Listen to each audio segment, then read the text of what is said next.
What if everything you believed about Christianity was built on a lie?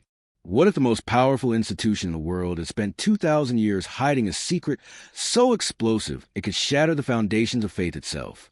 Tonight, we're diving into Dan Brown's explosive thriller, The Da Vinci Code, a story where Renaissance art conceals ancient mysteries, where secret societies guard dangerous truths, and where a single murder in the Louvre Museum sets off a race against time that will challenge everything you thought you knew about history, religion, and power. Imagine standing in the world's most famous museum at midnight. The marble floors echo with your footsteps. You turn a corner and find the curator of the Louvre dying on the floor, his body arranged in a bizarre pose, strange symbols written in his own blood. His final act? Leaving cryptic clues that only one man can solve. This isn't just a murder. It's the beginning of a quest that will take us from Paris to London, from ancient temples to secret vaults, following a trail of codes hidden in plain sight for centuries. Are you ready to crack the code? Let's begin. Our story begins with Robert Langdon, a Harvard professor of religious symbology, sleeping peacefully in his Paris hotel room. He's in the city to give a lecture, completely unaware that his life is about to change forever. At midnight, he receives an urgent call. The French judicial police need him immediately at the Louvre Museum. When Langdon arrives, he's met by Captain Bezoufache, a bull of the man known as the Bull for his stubborn, aggressive investigative style. Fache leads him deep into the museum's grand gallery, where they find something deeply disturbing. Jacques Saunière, the museum's beloved curator, lies dead on a parquet floor, but this is no ordinary murder scene.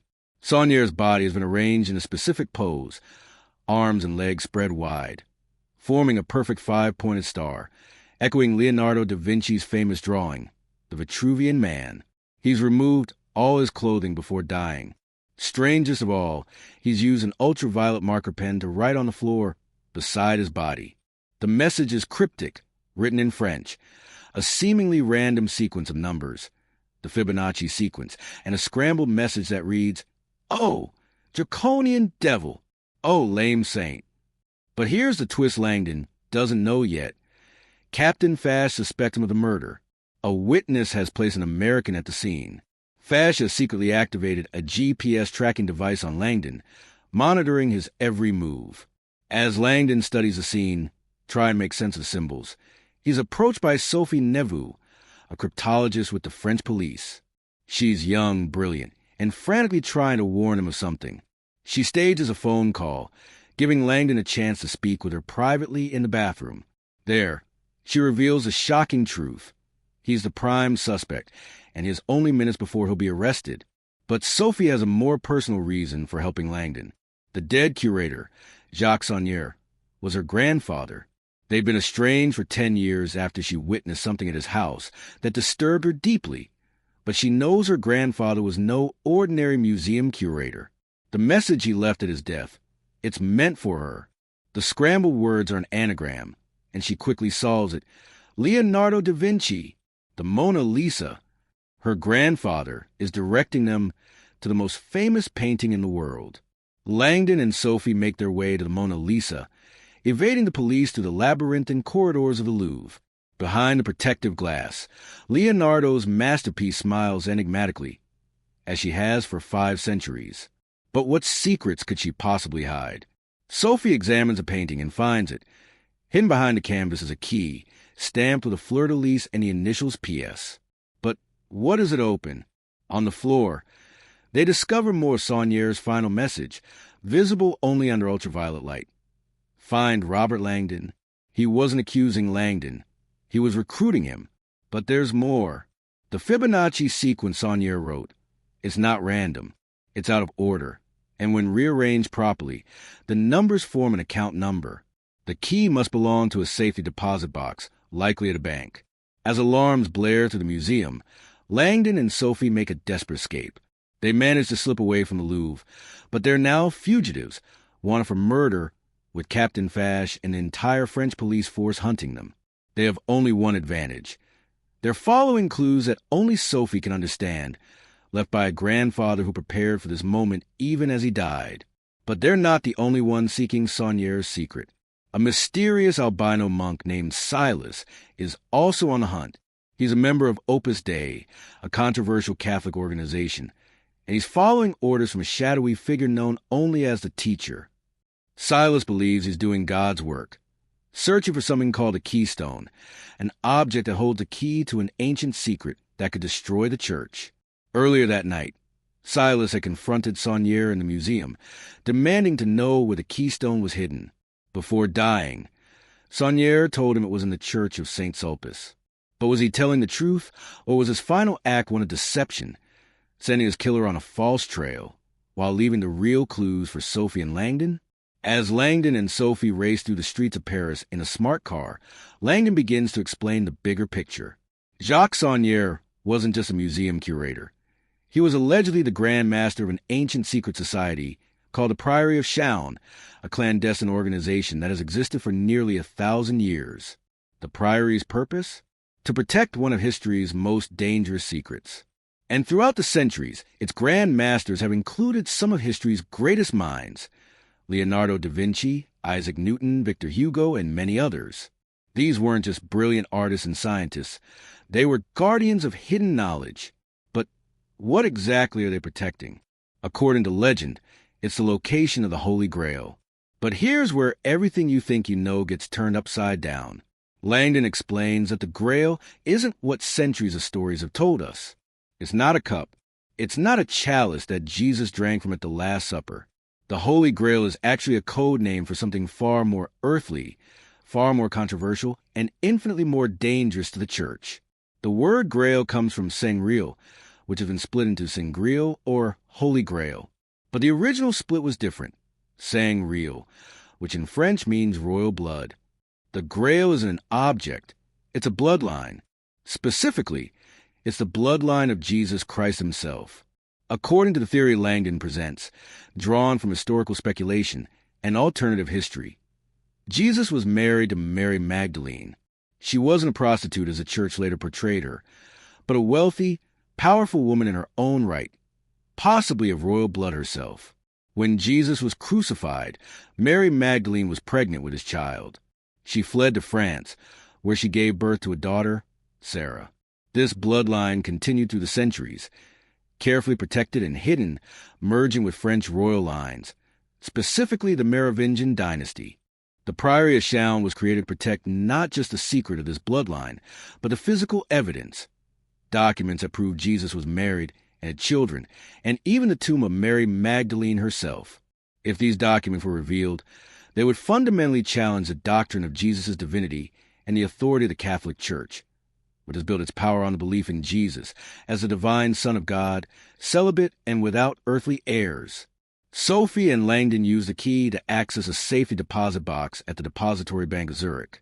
Inside, they find a remarkable object, a cryptex, an intricate device allegedly invented by Leonardo da Vinci. It's a cylindrical container with 5 rotating dials, inscribed with letters. Only by aligning the correct 5-letter code will the cylinder open to reveal the papyrus inside. If anyone tries to force it open, a vial of vinegar inside will break, dissolving papyrus before it can be read. The cryptex is the keystone Silas has been searching for, the object that holds the next clue in the chain leading to the Grail itself.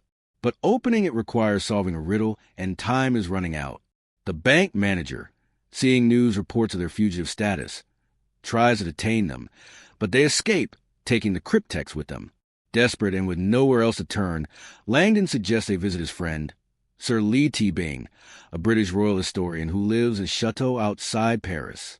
T. Bing is a Holy Grail fanatic who has devoted his life to researching the Mary Magdalene theory. If anyone can help him understand what Saunier was protecting, it's him. T. Bing welcomes him enthusiastically, despite the late hour. He's a charming, elderly man who walks with crutches due to polio, but his mind is razor-sharp and his passion for the Grail is infectious. In his study, surrounded by ancient texts and artifacts, T. Bing expands on the theory, showing them historical evidence. He points to Leonardo da Vinci's The Last Supper, one of the world's most famous paintings. Look carefully at the figure seated to Jesus' right, he tells them. The church has always said this is the Apostle John, but look at the feminine features, the flowing red hair, the absence of chalice anywhere in the painting. This isn't John.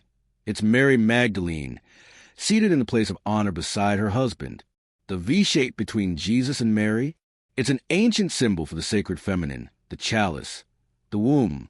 Teabing shows him references in the Gnostic Gospels, early Christian texts that were excluded from the Bible, that describe Mary Magdalene as Jesus' companion, the apostle he loved most, the one he kissed on the mouth. He explains how the Council of Nicaea in 325 AD, convened by Emperor Constantine, decided which Gospels would be included in the Bible and which would be banned, effectively writing Mary Magdalene out of history and establishing Jesus as divine rather than human. Meanwhile, Silas's night has gone terribly wrong.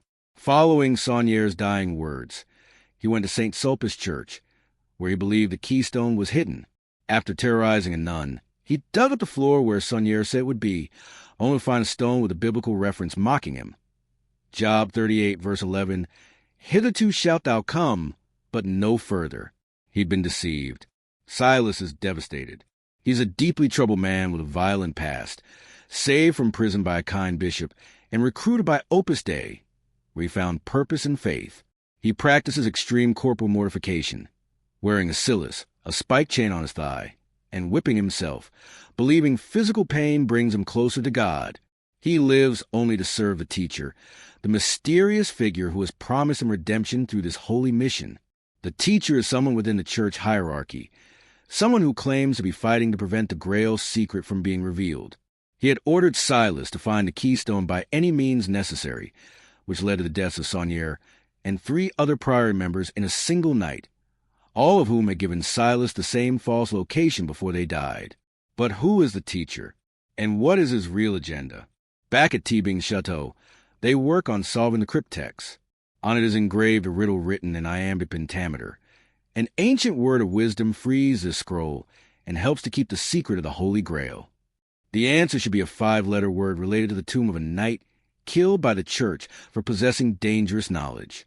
Suddenly, Silas bursts into the chateau, holding them at gunpoint, demanding the keystone. In the chaos that follows, Teabing's butler Remy helps overpower Silas. But there's a stunning reversal. Remy is actually working with the teacher. He holds everyone at gunpoint, takes the cryptex, binds Silas and the others, and he and Teabing appear to be escaping together. But wait! As the scene unfolds, we realize the shocking truth. Teabing himself is the teacher. The kindly historian who seemed to be helping them has been manipulating events all along. He's not trying to protect the Grail's secret. He's trying to find it so he can reveal it to the world, destroying the Catholic Church's power forever. His hatred of the Church for suppressing the sacred feminine has driven him to murder. Teabing forces Langdon and Sophie onto his private plane, bound and held at gunpoint, along with Silas. He's determined to solve the cryptex before they land in London, where he believes the next clue leads. As the plane crosses the English Channel, Teabing reveals his grand plan. He wants to find the Grail documents in Mary Magdalene's tomb, then broadcast the truth to the entire world, toppling 2,000 years of church doctrine. In London, Teabing takes them to Temple Church, built by the Knights Templar, the military order that allegedly discovered documents beneath Solomon's temple in Jerusalem proving Jesus' marriage to Mary Magdalene. The church is filled with stone effigies of knights, and the cryptex's riddle seems to point here. A knight, a pope interred. But which knight? There are 10 effigies in the church. Teabing becomes increasingly desperate, threatening Sophie and Langdon, demanding they help him solve the puzzle. But Langdon realizes something. They're in the wrong place. The knight they seek isn't in Temple Church at all. As Teabing grows more unhinged, Remy, who has been on the plan, becomes a liability. Earlier, Teabing had sent him away with Silas, but we soon learn that Remy has been eliminated, murdered by Teabing using peanut allergens, making it look like an accidental death. Teabing is willing to do anything to achieve his goal. The British police, led by the authorities who have been tracking him from France, close in on their location. In a tense confrontation inside Westminster Abbey, where they've moved following Temple Church, Langdon suddenly understands a riddle. The knight isn't in Temple Church. He's here, in Westminster Abbey, in the most famous tomb in Britain. A knight a pope interred. The knight is Sir Isaac Newton, who was buried with full honors in Westminster Abbey, and whose funeral was attended by nobles and clergy. On his tomb monument is a massive sphere covered with constellations and symbols, a celestial map that holds a key. The 5-letter password to open the cryptex must be related to Newton. But what? T-Bing is frantic, trying different combinations related to Newton's life and work. But Langdon, in a moment of clarity, realizes it's simpler than they thought. On Newton's tomb, surrounded by all his scientific achievements, there's something conspicuously absent from his life. Apple. The apple that fell on his head, inspiring his theory of gravity, the fruit from the Garden of Eden, the symbol of knowledge in the sacred feminine. As Langdon prepares to open the cryptex, T-Bing threatens to smash it if he doesn't hand it over.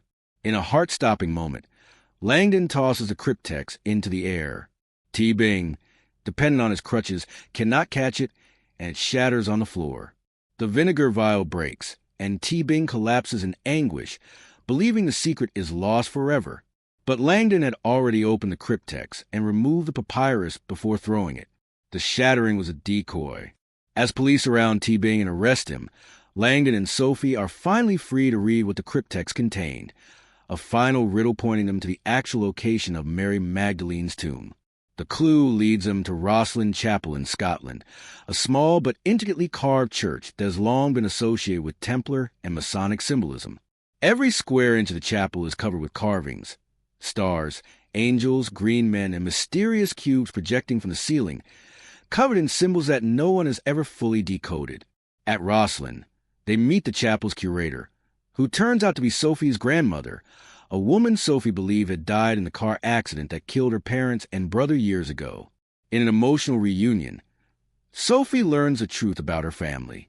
Her grandfather, Jacques Saunier, had staged the deaths of Sophie's grandmother and brother, who also survived, to protect them. Sophie herself was hidden in plain sight, her grandfather keeping watch over her while maintaining distance to keep her safe from those who sought the Grail. Because Sophie isn't just a cryptologist from Paris. She is a living descendant of Jesus Christ and Mary Magdalene. She is the last living member of the royal bloodline. The Grail itself, her brother, who also survived, is being raised in secret, ensuring the bloodline continues. The Priory of Sion had protected her family for generations, and now that she knows the truth, she must decide what to do with this knowledge. Langdon and Sophie's grandmother explained that Mary Magdalene's remains were originally hidden beneath Rosslyn Chapel, in a vault beneath the chapel's famous apprentice pillar, but they were moved long ago to protect them. The documents proving the bloodline exist, carefully hidden, but the Priory has decided that the world is not yet ready for this revelation. Perhaps one day, but not today. Langdon returns to Paris, emotionally and intellectually exhausted by his journey. As he walks the streets, he reflects on everything he's learned. Is the story of Jesus and Mary Magdalene true? The historical evidence is fragmentary, circumstantial. But he's seen enough to know that Sophie's grandfather believed it absolutely, enough to die protecting it. As he wanders through the city at sunset, Langdon finds himself at the Louvre, where this entire adventure began. He stands at the inverted glass pyramid in the Carrousel du Louvre, the modern underground shopping complex. Something's been bothering him, a detail he can't quite place. Then it hits him, the inverted pyramid, pointing down, the symbol of the chalice, the sacred feminine, and directly beneath it on the floor is a tiny stone pyramid, pointing up, the symbol of the blade, the masculine. The two pyramids meet tip to tip, creating the perfect union of male and female, the Star of David, the ancient symbol of perfect balance. And beneath this spot, in the foundation of the Louvre itself, lies the original hiding place of Mary Magdalene's tomb, not in some distant church or chapel, but here, in the center of Paris, hidden in plain sight beneath the most visited museum in the world. Saunier, as curator of the Louvre, had been literally standing guard over the Grail his entire career. Langdon kneels on the floor of the Louvre, overcome with emotion, above the resting place of history's most controversial woman. Whether she was Jesus' wife or not, whether the bloodline is real or legend, Mary Magdalene represents something profound. The sacred feminine that was written out of Christianity, the balance that was lost when the church became a patriarchal institution, the story that was suppressed to consolidate power. The real Da Vinci Code, Langdon realizes, wasn't just hidden in Leonardo's paintings. It was hidden in plain sight throughout history, in symbols and stories, in the very architecture of churches and cathedrals, in the midst of the Holy Grail that have captivated people for centuries. Leonardo and the other Priory members were trying to preserve this knowledge through their art, leaving clues for those wise enough to decode them. The Da Vinci Code is more than just a thriller. It's a deep dive into symbolism, history, and the nature of faith itself. Let's explore some of the key themes woven throughout this story. First, there's the concept of the sacred feminine. Dan Brown argues that early Christianity honored the feminine divine, that Jesus' teachings promoted equality between men and women. But as Christianity became institutionalized, particularly under Constantine and the Roman Empire, the church systematically eliminated the sacred feminine from Christian doctrine. Mary Magdalene, once portrayed as the apostle to the apostles, the first witness of the resurrection, was deliberately recast as a prostitute to diminish her importance. This suppression of the feminine wasn't just religious, it was political. By declaring Jesus divine and removing any suggestion of a human family, the church established itself as the sole intermediary between humanity and God. If Jesus had descendants, their claim to spiritual authority would rival or even supersede the church's power. The symbols throughout the book reflect this. The chalice represents the womb, the feminine, the receptive principle. The blade represents the masculine, the active principle. Ancient religions saw these as equal, complementary forces. The Star of David, formed by overlapping triangles, represents their perfect union. But Christianity, according to Brown's narrative, destroyed this balance, suppressing the chalice and elevating only the blade. Leonardo da Vinci becomes a central figure because his art allegedly encodes this knowledge. The Last Supper is interpreted not as a traditional religious painting, but as a coded message about Mary Magdalene's place beside Jesus. The absence of a cup in the painting is seen as deliberate. The Grail, Mary, is right there, hidden in plain sight. Another theme is the tension between faith and evidence. T. Bing represents the extreme of wanting to destroy faith with historical revelation. He believes truth must triumph over belief, regardless of the consequences. Langdon, by contrast, comes to understand that some mysteries serve a purpose. Whether the Grail story is a historical fact or not, the symbols and teachings it represents, respect for the feminine, balance between masculine and feminine divine, the sacredness of human love and family, these truths matter more than the literal facts. The book also explores institutional power and how organizations will go to any length to protect their authority. Opus Dei, portrayed as ultra-conservative and willing to employ violence, represents the church's militant side. The Priory of Sion, whether historical or fictional, represents a counterforce, the keepers of dangerous knowledge that could topple established power. Let's delve deeper into Leonardo da Vinci's role in all this, because his genius is central to understanding the code. Leonardo was, without question, one of history's greatest minds, artist, inventor, scientist, anatomist, engineer. But he was also a man of secrets, living in dangerous times when questioning church doctrine could lead accusations of heresy and execution. If Leonardo wanted to preserve forbidden knowledge, he had to hide it cleverly. According to the theory presented in the book, Leonardo left clues in his paintings. The Last Supper is the most significant. Painted on the wall of a dining hall in Milan, it shows Jesus' final meal with his disciples before the crucifixion. But look carefully at the composition. The figure traditionally identified as John the Apostle, seated at Jesus' right, appears distinctly feminine. Delicate features, long flowing hair, no beard, dressed in colors that complement Jesus' robes in a way that suggests a pairing. If this is Mary Magdalene, then Leonardo was depicting Jesus with his wife at his side, exactly where a spouse should be according to Jewish custom of the time. Even more striking is the space between Jesus and this figure. They lean away from each other, creating a V shape.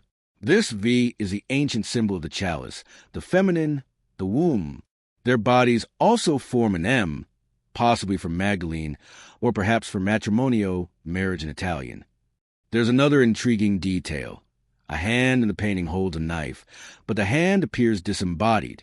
belonging to no one in particular. Some interpret this as a threat, a symbol of the danger faced by those who knew the truth about Jesus and Mary Magdalene. Leonardo also incorporated sacred geometry and mathematical principles into his work. The golden ratio, also known as phi, appears throughout his paintings. This ratio, approximately 1.618, is found throughout nature, in the spiral of shells, the branching of trees, the proportions of a human body. The pentacle, the five-pointed star formed by the Vitruvian man pose that Saunier's body mimicked, is also based on this divine proportion. These weren't just aesthetic choices. They were Leonardo's way of suggesting that the sacred is embedded in nature itself, not confined to church doctrine. Leonardo's Mona Lisa, perhaps the world's most famous painting, also figures into the symbology. Mona Lisa can be rearranged as Amon Lisa, combining the Egyptian god Amon masculine with Isis feminine, again suggesting the balance of masculine and feminine divine. Her enigmatic smile might be Leonardo's way of showing that she knows a secret that viewers can only guess at. Now, let's address the elephant in the room. How much of the Da Vinci Code is based on actual history, and how much is creative fiction? Dan Brown's novel blurs the lines deliberately, presenting theories as if they're established facts. This has been controversial, to say the least. The Catholic Church and many historians have vigorously disputed the book's claims. So let's separate what's real from what's speculated. The Priory of Sion, in the novel, is described as an ancient secret society dating back to 1099. In reality, documents supposedly proving its ancient origins were revealed to be forgeries created in the 1950s by a French con man named Pierre Plantard. Most historians agree that the Priory of Sion, as described in the book, did not exist in ancient times. However, Brown uses this framework as a fictional device to explore interesting historical questions. Leonardo da Vinci. He was indeed a genius who lived during the Renaissance, and he did create the paintings described in the book. He was also known to be secretive, writing his notes in mirror script, and he did study topics that the church found controversial, such as human anatomy through dissection. Whether he deliberately encoded secret messages about Jesus and Mary Magdalene into his paintings is a matter of interpretation, not established fact. Mary Magdalene. She was definitely a real historical figure, an important follower of Jesus who witnessed the crucifixion and was the first to see the resurrected Jesus, according to all four Gospels. The idea that she was a prostitute was indeed a later characterization. Pope Gregory I in 591 AD conflated Mary Magdalene with other women in the Gospels, including a sinful woman. The Catholic Church officially corrected this error in 1969, acknowledging that Mary Magdalene was not a prostitute. However, whether she was married to Jesus is entirely speculative, with no credible historical evidence supporting this claim. The Gnostic Gospels. These are real texts discovered at Nag Hammadi in Egypt in 1945. They do present alternative views of Christianity, some of which give Mary Magdalene a more prominent role. The Gospel of Philip, for instance, mentions Jesus kissing Mary, though the text is fragmentary and the exact nature of their relationship is unclear. These texts were indeed excluded from the canonical Bible, but whether this was a deliberate suppression of truth or simply the winnowing process of determining authentic apostolic teaching is a matter of perspective. The Council of Nicaea, 325 AD, this did happen, convened by Emperor Constantine to unify Christian doctrine. However, the council primarily dealt with the Arian controversy about the nature of Christ's divinity and establishing the date of Easter. The idea that Constantine and the council deliberately invented Jesus' divinity for political purposes is not supported by historical evidence. Christians had been worshiping Jesus as divine long before Nicaea. Knights Templar. The order was real, founded around 1119 to protect Christian pilgrims in the Holy Land. They did become extremely wealthy and powerful. In 1307, King Philip IV of France ordered their arrest on charges of heresy, and many were executed. Whether they found secret documents beneath Solomon's temple is purely speculative. So the Da Vinci Code takes real historical elements, people, places, organizations, artwork, and weaves them together with speculative theories and fictional connections. It's best understood as a novel that uses history as a launching point for an entertaining thriller, not as a reliable history textbook. When the Da Vinci Code was published in 2003, it became a cultural phenomenon. It sold over 80 million copies worldwide, was translated into 44 languages, and became one of the best-selling novels of all time. But it also sparked massive controversy. The Catholic Church strongly condemned the book. Many church officials and Catholic organizations issued statements challenging its historical claims. Some called for boycotts of the book and the subsequent film adaptation. The Opus Dei organization was particularly upset by portrayal as a sinister, violent group, noting that the real Opus Dei is a legitimate Catholic institution focused on spirituality in daily life, not the shadowy, murderous conspiracy depicted in the novel. Religious scholars and historians also criticized the book for presenting theories as established facts. They pointed out the dubious origins of sources Brown cited, particularly Holy Blood, Holy Grail, a 1982 book that presented the Jesus-Mary Magdalene marriage theory and was itself based on the forged Priory of Sion documents. Yet the novel resonated with millions of readers. Why? Perhaps because it tapped into several cultural currents, a growing skepticism about institutional religion, interest in alternative spirituality, fascination with conspiracy theories, and feminist critiques of patriarchal religious structures. The idea that the losers of history, women, Gnostics, pagans, might have possessed truths that were suppressed by the winners, institutional Christianity, appealed to many readers. The book also sparked renewed interest in religious history, art history, and symbology. Tourism to places mentioned in the novel, the Louvre, Rosslyn Chapel, Westminster Abbey, increased dramatically. Academic courses on early Christianity saw increased enrollment. In this sense, even if the book's specific claims are disputed, it succeeded in getting millions of people thinking about history, religion, and the stories we've been told. Brown himself maintained that while the novel is fiction, the historical background he presented represents one interpretation of controversial historical questions. The debate itself, about what we know and don't know about early Christianity, about how history is written and by whom, about the role of women in religious traditions, these are legitimate and important discussions.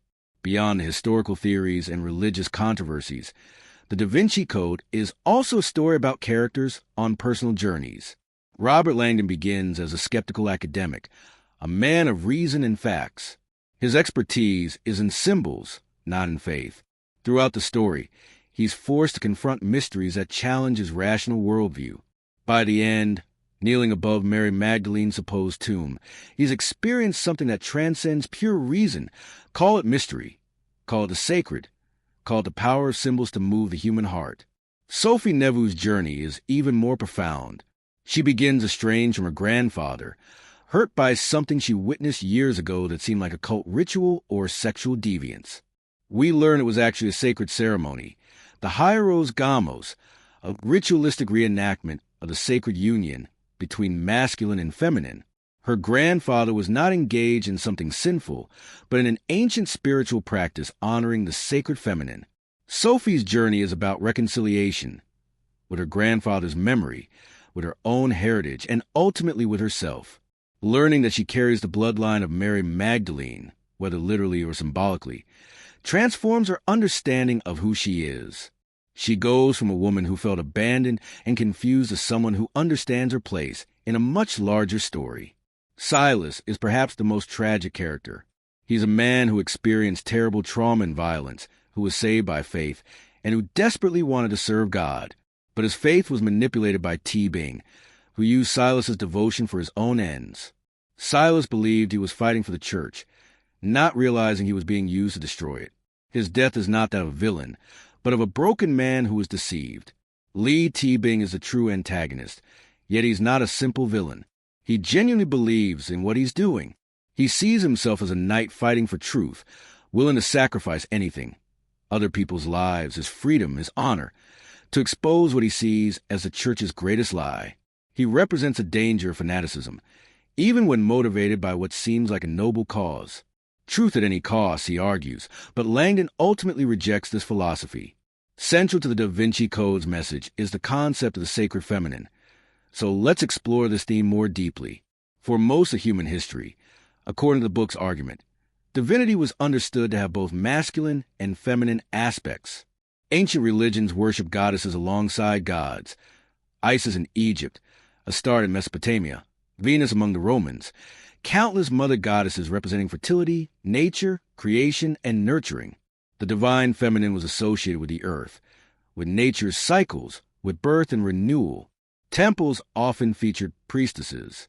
Sexual union was sometimes seen as sacred, as a means of connecting with the divine. The Hieros Gamos ritual that Sophie witnessed represents this tradition. But as patriarchal religions rose to dominance, particularly the monotheistic religions of Judaism, Christianity, and Islam, the divine became exclusively masculine, God the Father, with no feminine counterpart. The Catholic Church went further, insisting on celibate male clergy, viewing sexuality, especially female sexuality, with suspicion and removing women from positions of religious authority. Mary Magdalene, in this context, represents what was lost.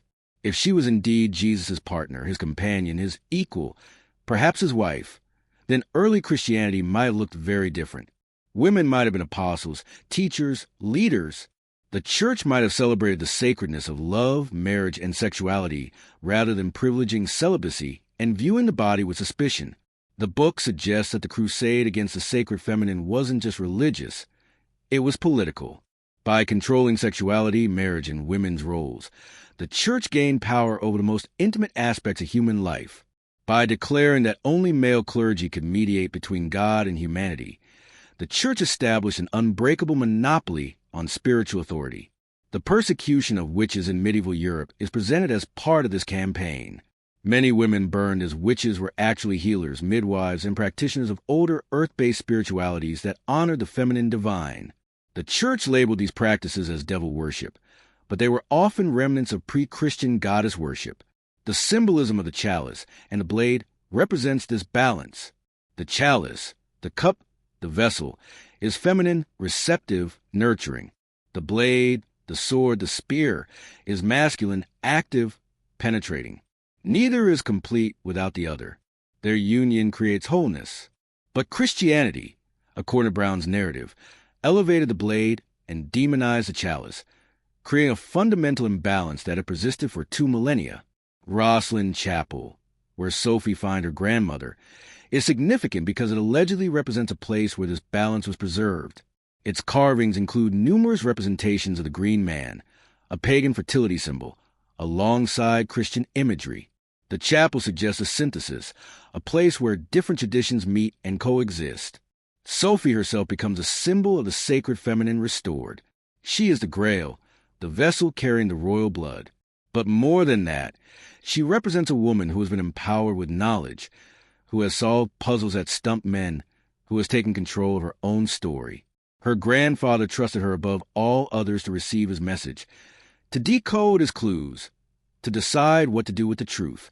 One of the most engaging aspects of the Da Vinci Code is the series of puzzles and codes that Langdon and Sophie must solve. Let's revisit these ingenious challenges. The first puzzle is Saunier's dying message. Mortally wounded, he has perhaps 15 minutes before he bleeds out. What does he do? He carefully removes all his clothing, arranges his body in the Vitruvian Man pose, draws a pentacle on his chest with his own blood, and writes cryptic messages on the floor. This isn't random. Everything is deliberately chosen to guide Sophie while misleading police. The Fibonacci sequence written on the floor, 1332 and 1185, seems like random numbers, but it's actually the famous mathematical sequence discovered by Leonardo Fibonacci in the 13th century, where each number is the sum of the 2 preceding ones. The sequence appears throughout nature and is closely related to the golden ratio. But Saunier has scrambled the order. When rearranged properly, 11381321, they form an account number. The scrambled message, "Oh, draconian devil, oh, lame saint," appears nonsensical until Sophie realizes it's an anagram. Rearranged, it reads Leonardo da Vinci, the Mona Lisa. Her grandfather is directing her to the painting where she'll find the key. The cryptex itself is a brilliant puzzle box. It's a physical representation of the layered nature of the mystery. You must solve one riddle to access the next. The 5 rotating dials mean there are millions of possible combinations. 26 to the power of 5 equals over 11 million possibilities, making brute force attempt impractical. And the vinegar mechanism ensures that if you try to force it, you destroy what you're seeking. It's a perfect metaphor for how forced revelation of sacred mysteries destroys their meaning. The riddle on the cryptex speaks of a knight, a pope interred, leading them on a journey through London's history, from Temple Church to Westminster Abbey. The misdirection is deliberate. There are many knights buried in various locations. Only someone who understands the full context, the connection to alchemy, astronomy, and forbidden knowledge, would think of Newton. The password apple is elegant in its simplicity. It connects to Newton's discovery of gravity, but also to the Garden of Eden, to forbidden knowledge, to the fruit that opened humanity's eyes. It's a word that bridges science and religion, reason and faith, masculine discovery and feminine symbol. Each puzzle requires different skills: cryptography, history, art analysis, linguistics, lateral thinking. This is why Saunier needed both Sophie, the cryptologist, and Langdon, the symbologist, to work together. Neither could solve the mystery alone. They need each other's expertise, just as masculine and feminine need each other to create wholeness. The Knights Templar thread running through the Vinci Code deserves deeper exploration, as they're central to the alleged conspiracy. Founded around 1119, officially to protect Christian pilgrims traveling to the Holy Land during the Crusades, the Knights Templar became one of the most powerful organizations in medieval Europe. They were warrior monks, fierce fighters bound by vows of poverty, chastity, and obedience. Their symbol was 2 knights riding a single horse, supposedly representing their vow of poverty, though it may also symbolize duality and partnership. The Templars established a network of fortifications throughout the Holy Land and Europe. They also pioneered early banking systems, as pilgrims could deposit money at one Templar house and withdraw at another, avoiding the danger of traveling with gold. This financial innovation made them incredibly wealthy, according to legend, and the Da Vinci Code embraces this legend. The Templars weren't just protecting pilgrims. They were excavating beneath the Temple Mount in Jerusalem, the site of Solomon's temple. What were they searching for? According to the novel, they found documents proving that Jesus was married to Mary Magdalene and had children, along with Mary Magdalene's remains or other physical evidence of the bloodline. This knowledge made the Templars immensely powerful. They couldn't reveal it publicly without being destroyed by the Church, but the Church couldn't destroy them without risking exposure to the secret. A tense standoff ensued for nearly 2 centuries. The Templars allegedly brought their treasures back to Europe, hiding them carefully. They built elaborate churches and cathedrals, encoding their secret knowledge into the architecture and decorations. Gargoyles, green men, mysterious carvings that seem more pagan than Christian. Rosslyn Chapel in Scotland is supposedly one of these treasure houses of secret knowledge. But by 1307, their protection had eroded. King Philip IV of France was heavily in debt to the Templars. In a dawn raid on Friday, October 13th, allegedly the origin of Friday the 13th's unlucky reputation, Philip had hundreds of Templars arrested simultaneously. Under torture, some confess a heresy, devil worship, and other crimes, confessions that most historians believe were false, extracted through unimaginable pain. The Templar Grand Master, Jacques de Molay, was burned at the stake in 1314. According to legend, as he died, he cursed both King Philip and Pope Clement V to join him before God within a year. Eerily, both men died within months. Philip from a stroke, while hunting, Clement from illness. The Templar curse seemed their power. But according to the Da Vinci Code mythology, the Templars' secret knowledge survived. Before the arrests, some Templars escaped with their treasures, fleeing to Scotland and other places beyond the reach of the French king and the Pope. They went underground, their order officially disbanded, but their mission continuing in secret. The Priory of Sion supposedly became the guardians of this knowledge after the Templars' fall. The Templar connection adds layers of intrigue: warrior monks, hidden treasures, ancient conspiracies, and the eternal question: what did they really find beneath Solomon's temple? The Da Vinci Code doesn't just deal with ancient history. It brings a conspiracy into the modern era through Opus Dei, portrayed as a powerful, secretive, and dangerous organization willing to commit murder to protect church interests. In the novel, Opus Dei operates like a secret society within the Catholic Church. Silas, the albino monk, is depicted as their weapon, a man so devoted that he'll kill on command, believing he's doing God's work. The organization is shown practicing extreme corporal mortification, with members wearing chiliches and flagellating themselves, viewing pain as a path to holiness. The real Opus Dei is quite different from this portrayal, and the organization was understandably upset by the book.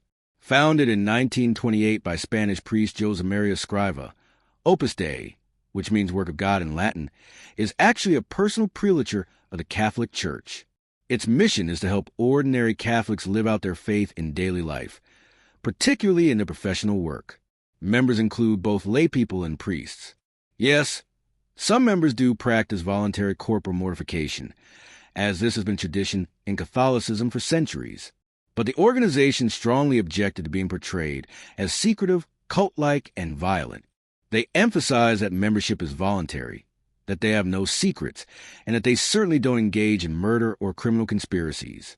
However, Opus Dei has been controversial for other reasons. Critics have accused it of being extremely conservative, secretive about its membership, and wielding disproportionate influence within the Vatican. The organization was favored by Pope John Paul II, who fast-tracked the canonization of its founder. Escrivá was made a saint in 2002, just 27 years after his death, unusually quick by Catholic standards. In the Da Vinci Code, Opus Dei is manipulated by T. Bing, who uses their fear of the Grail's secret being revealed to turn them into unwitting accomplices in his scheme. This adds an interesting layer to the story. Opus Dei believe they're protecting the Church, not realizing they're being used by someone who wants to destroy it. The Bishop Aringarosa character, whose name amusingly means red herring in Italian, Arina Rosa, represents institutional religion's willingness to compromise its values when threatened. He authorizes Silas to kill, believing the ends justify the means, and pays a heavy price when he realizes he's been deceived. The portrayal of modern religious conspiracy serves a narrative purpose. It suggests that the battle over the Grail's secret isn't ancient history, but an ongoing struggle playing out in the present. The stakes are current and immediate, not safely distant in medieval times. What is the Holy Grail, really? This question is at the philosophical heart of the Da Vinci Code. Throughout medieval literature, the Grail appears as a mysterious, powerful object. In Chrétien de Troyes' 12th century poem, it's a serving dish. In later versions, it becomes a cup Jesus used at the Last Supper, and which Joseph of Arimathea used to catch Jesus' blood at the crucifixion. King Arthur's knights quest for it. Wagner wrote an opera about it. Indiana Jones searched for it in the movies. But the Da Vinci Code proposes something radical. The Grail isn't an object at all. The quest isn't about finding a physical cup. It's about recovering lost knowledge. Specifically, knowledge about the sacred feminine and Jesus' human bloodline. This reinterpretation transforms the entire Grail mythology. Suddenly, all those stories about knights seeking the Grail become allegories about seeking suppressed truth. The Grail Castle, hidden and nearly impossible to find, represents the secret locations where the Priory of Sion hid their knowledge. The wounded Fisher King, guardian of the Grail, represents the Church itself, powerful but spiritually wounded by its suppression of the feminine. In Grail legends, only the pure heart can find the Grail. In the Da Vinci Code, only those who can see past surface appearances, who can decode symbols and question official narratives, can find the truth. Langdon and Sophie succeed not because they're warriors, but because they can think differently, because they're willing to consider possibilities that others dismiss. The revelation that Sophie herself is a Grail, that she carries a bloodline in her very body, is the ultimate twist. The knights were searching for a cup, a container, but they missed the point. The sacred feminine isn't something you find. It's something you recognize and honor. It's not about discovering hidden objects. It's about recovering a way of seeing the world that balances masculine and feminine, reason and intuition, institution and individual. This is why the book ends not with dramatic public revelation, but with a personal, private moment of understanding. Langdon kneeling above Mary Magdalene's tomb isn't about proving anything to the world. It's about his own recognition of the sacred, his own completion of the quest. The question of whether to reveal the Grail secret becomes, does the world need to have its faith destroyed, or does it need to learn to see the sacred in new ways? Sophie and her grandmother choose not to publish the documents. The world isn't ready, they decide. Or perhaps the real lesson is that forcing belief or unbelief is never the answer. That mystery itself is value, that the search for truth is more important than dogmatic certainty. The Da Vinci Code elevates art to a position of supreme importance, not just as aesthetic objects, but as vessels containing encrypted truth. This idea isn't entirely fictional. Throughout history, artists working under censorship or oppressive regimes have hidden messages in their work.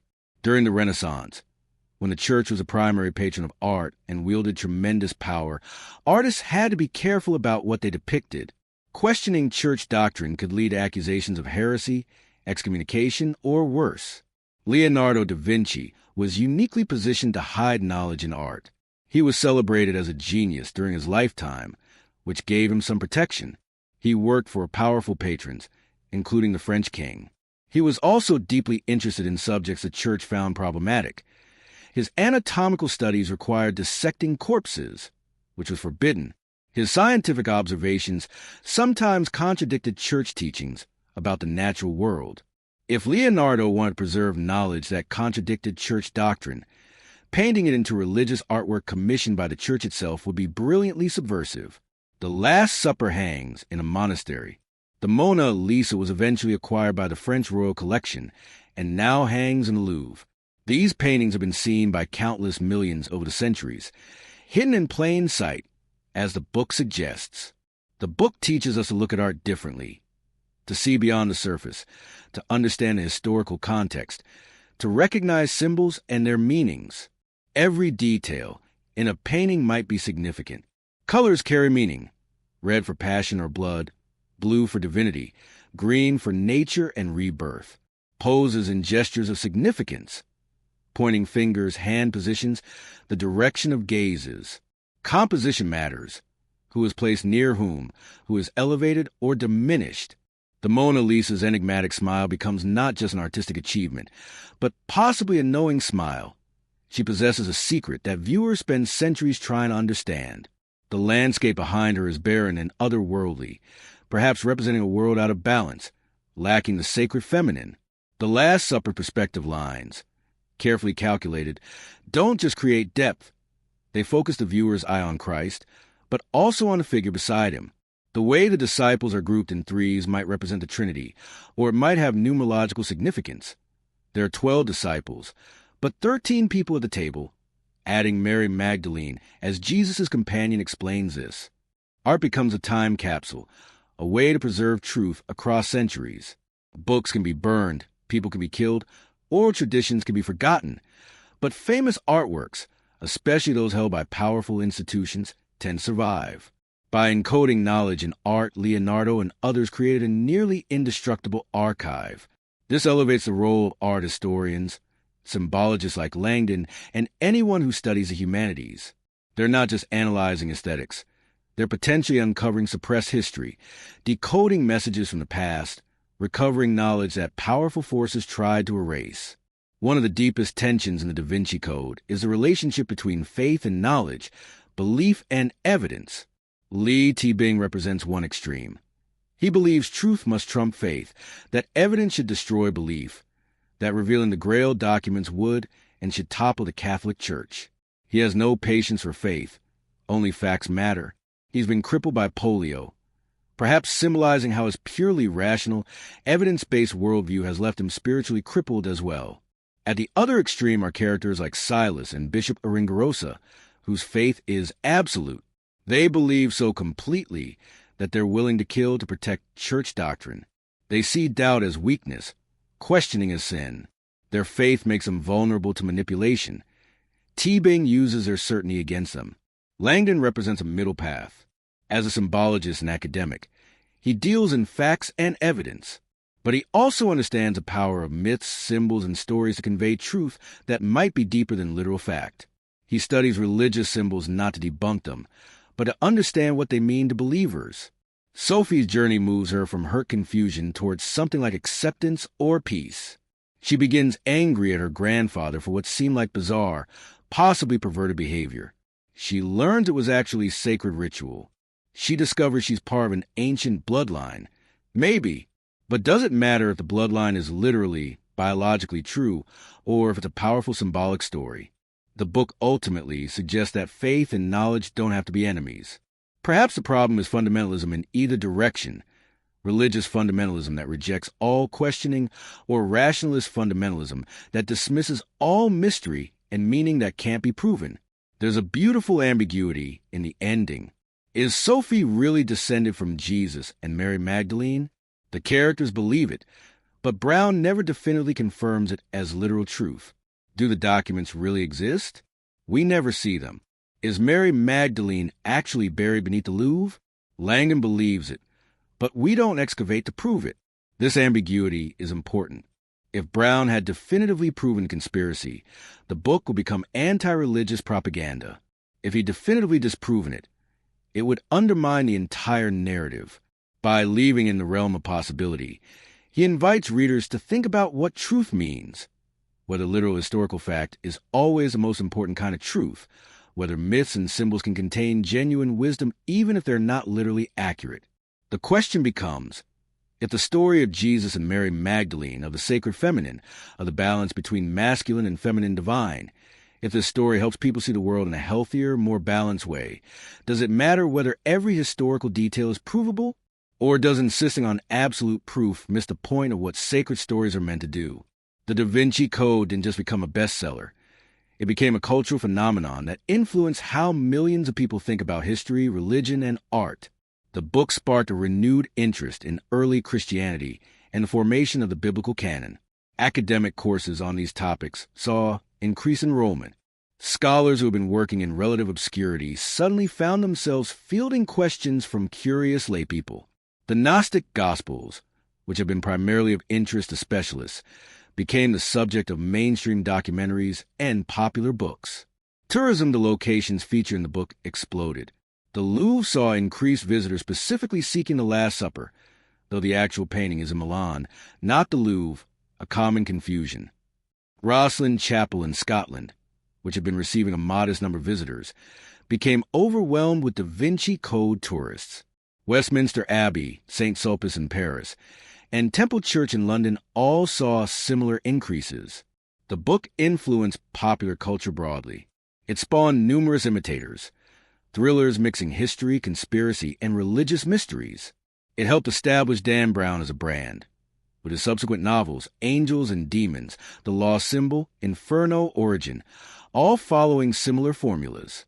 The 2006 film adaptation, directed by Ron Howard and starring Tom Hanks, brought the story to an even wider audience, though it received mixed reviews. More significantly, the Da Vinci Code contributed to ongoing cultural conversations about religion's role in modern society, about the treatment of women in religious traditions, and about how history is written and by whom. It raised questions that many readers had never considered. Why were certain Gospels included in the Bible while others were excluded? What role did political considerations play in the formation of Christian doctrine? How much of what we believe about historical figures like Mary Magdalene is based on evidence versus tradition? The book also highlighted the power of narrative in shaping belief. Many readers finished the Da Vinci Code believing its historical claims were accurate, despite clear labeling as fiction. This speaks to the persuasive power of storytelling. A well-told story with compelling characters and gripping action can make even speculative theories seem credible. This is both exciting. It shows the power of literature to engage people with history, and concerning, it shows how easily fiction can be mistaken for fact. The Catholic Church's strong reaction to the book, including websites debunking its claims, statements from Vatican officials, and calls for boycotts, arguably increased its popularity. The controversy itself became part of the phenomenon. People wanted to read the book that had gotten the Church so upset. Beyond the specific plot, the Da Vinci Code is really about how symbols shape our understanding of reality, how the stories we tell about our past influence our present and future. The pentacle, the five-pointed star, appears repeatedly in the book. To modern eyes, especially in Western Christian culture, it might seem sinister, associated with Satanism or occult practices. But as Langdon explains, the pentacle is one of humanity's oldest symbols, representing the sacred feminine, the planet Venus, perfection, and the divine proportion found throughout nature. Its negative associations are relatively recent, part of the Church's campaign to demonize pagan symbols. This pattern repeats throughout history. Old symbols are appropriated and reinterpreted by new power structures. The winter solstice celebration becomes Christmas. The spring fertility festival becomes Easter. Goddess worship sites become locations for churches dedicated to Virgin Mary. Nothing is truly destroyed. It's overlaid, transformed. Its original meaning obscured but never completely erased. The book suggests that if we could read these symbols correctly, we discover that the old wisdom never truly disappeared.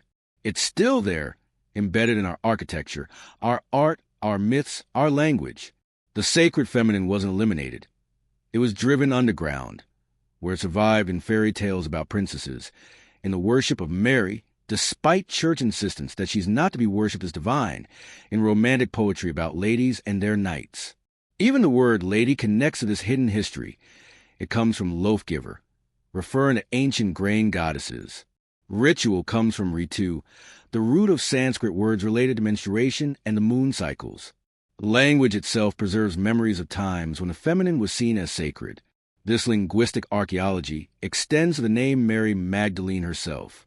Magdalene comes from Magdala, meaning tower or elevated one. Some interpret this as indicating her high status, contradicting the later characterization as a prostitute. The name Mary connects her to the tradition of sacred women. There are multiple Marys in the gospel stories, perhaps reflecting the importance of this name in early Christian communities. The rose appears frequently in the book as well, another symbol of the sacred feminine. The rosette design, the rose window in Gothic cathedrals, the phrase sub rosa, under the rose, meaning something told in confidence. All these connect to a secret tradition. The five-petaled rose mirrors the five-pointed star. The rose's association with love, beauty, and the Virgin Mary continues ancient associations with goddesses. Brown is suggesting that our world is covered in a symbolic language that most of us can no longer read. We see churches and cathedrals as purely Christian, missing the pagan elements incorporated into their design. We celebrate holidays without understanding their origins. We use phrases whose original meanings have been forgotten. Learning to read symbols is learning to see multiple layers of reality simultaneously. The surface meaning and the hidden truth, the official story and the suppressed alternative. This is what Langdon teaches and what readers of the Da Vinci Code potentially learn. That nothing is quite what it seems, that history is more complex than the simplified narratives we're taught, and that mysteries surround us, waiting to be decoded. The Da Vinci Code is fundamentally about secrets. Who keeps them? Who seeks them, and what happens when they're revealed or remain hidden. Saunier kept secrets his entire life, serving as Grand Master of the Priory of Sion. Even from his granddaughter, whom he loved, he kept the truth hidden for her protection. Only in death could he begin to reveal it, and even then through layers of puzzles that would filter out all but the worthy. This raises questions about the ethics of secrecy. Was Saunier right to keep these secrets? If the information could destroy people's faith, is hiding it an act of kindness or a paternalistic control? Who gets to decide what truths people can handle? T-Bain believes secrecy is always wrong when it comes to historical truth. He argues for radical transparency, that people have a right to know the fact about their religious traditions, regardless of how destabilizing that knowledge might be. His willingness to kill to achieve this revelation suggests a fanaticism equal to the religious fundamentalism he opposes. The Priory of Sion has maintained its secret for centuries, specifically because they believe the world isn't ready. They watched as people killed each other over religious differences, as the church burned heretics, as wars were fought over doctrine. Revealing the truth about Jesus and Mary Magdalene in earlier centuries might have led to massacres. Even now, in the modern world, would a revelation bring enlightenment or chaos? Sophie's grandmother explains their decision. The documents exist, they're protected, but they won't be published. The time may come, perhaps when humanity has evolved beyond needing religious institutions to mediate their relationship with the divine, or when the sacred feminine has been sufficiently restored that the revelation wouldn't be so shocking. But not yet.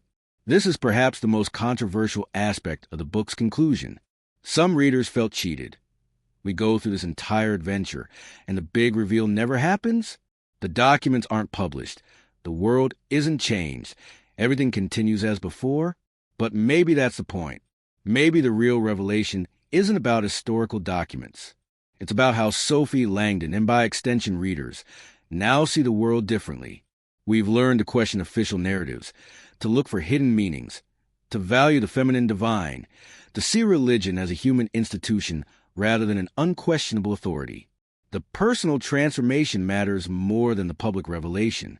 Sophie has reconciled with her grandfather's memory and discovered her heritage. Langdon has experienced mystery that transcends his academic expertise. Both have been initiated into a way of seeing the world that recognizes multiple layers of meaning. And perhaps the greatest secret of all is that the search for truth is more valuable than the truth itself. The quest of the Grail transforms those who undertake it. Whether they find a physical object or not is less important than how the journey changes them. As we reach the end of our journey through the Da Vinci Code, let's reflect on why the story has resonated so powerfully with so many people around the world. At its heart, this isn't just a thriller about solving puzzles and escaping from police. It's a story about questioning what we've been told, about seeking truth even when it's uncomfortable, about recognizing that history is written by the victors and that alternative perspectives have value. It's about balance between masculine and feminine, between reason and intuition, between faith and doubt, between institution and individual. In a world that often feels fragmented and extreme, the idea of restoring balance has deep appeal. It's about recovering what's been lost, not just historical documents or Mary Magdalene's tomb, but a way of seeing a world that honors the feminine, that sees sexuality as sacred rather than sinful, that values the body as well as the spirit, that finds the divine in nature and in human love, not just in churches and dogma. For some readers, the Da Vinci Code is simply a fun adventure story, and there's nothing wrong with enjoying it on that level. For others, it's a thought-provoking exploration of religious history that, even if fictional and speculative, raises legitimate questions worth pondering. The real Da Vinci Code isn't hidden in paintings or cryptexes. It's hidden in plain sight, in how we see ourselves in our world. It's in recognizing that masculine and feminine must be balanced, that questioning authority is healthy, that mysteries don't always need to be solved to have value, and that truth can be more complex and beautiful than we've been taught.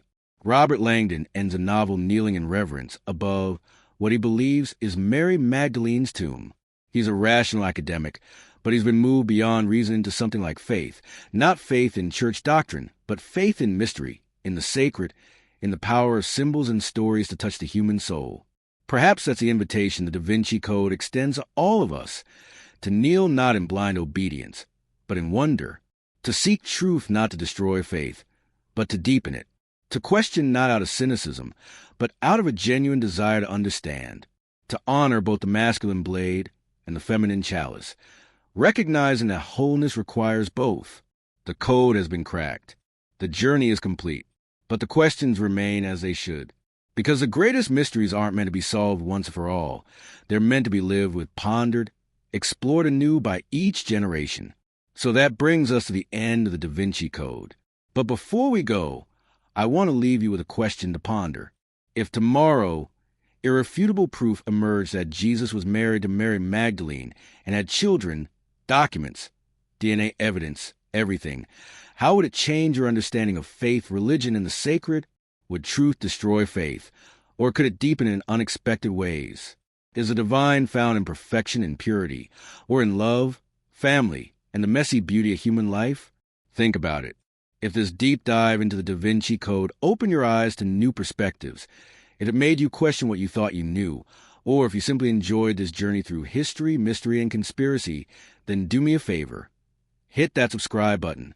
There's so many more stories to decode, so many more mysteries to explore together. The quest for truth never ends, and I'd love for you to join me on the next adventure. Thanks for listening. Until next time, keep questioning, keep seeking, and keep looking for the codes hidden all around us. And